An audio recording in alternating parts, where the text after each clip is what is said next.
Good morning. It is Friday. It's the 6th of January, and our reading is from Hebrews 4:16. Therefore, let us draw near to the throne of grace with boldness, so that we may receive mercy and find grace for help in time of need.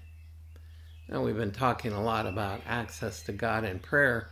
Keep in mind that the individual Hebrew in Old Testament times did not have direct access to God. They would have to bring a sacrifice to the temple, which would then be offered up by the priests in the courtyards, who could then enter the holy place. But only the high priest could enter the Holy of Holies once a year. So you had this whole system that got in the way between you and God. Now, it was designed to have you have access to God because He's the one that designed it, but you didn't have direct access.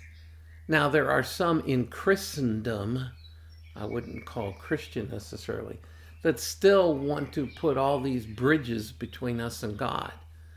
But clearly, especially if you read in Hebrews, the idea is that once Christ paid for our sins and He went to the right hand of God, He went as our high priest, giving us direct access to God. And it's so that we go to Him to receive mercy and grace, the author tells us, in our time of need. It doesn't mean we should just go to Him when we're in trouble, although we never seem to have much problem with that. But what it does mean is when we are in trouble, we go to Him directly, and He's there for us. Not necessarily to solve the problem and the circumstances, though He does do that at times, but to strengthen and build us up to stand firm in the midst of trials and circumstances.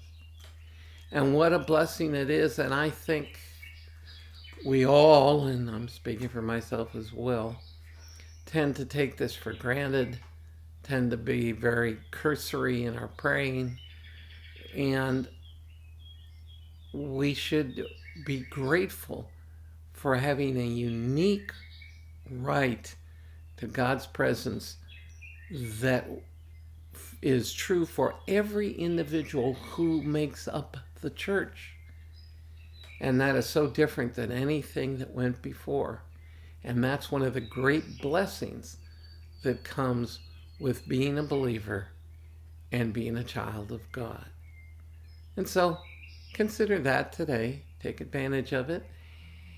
And I'll see you again tomorrow.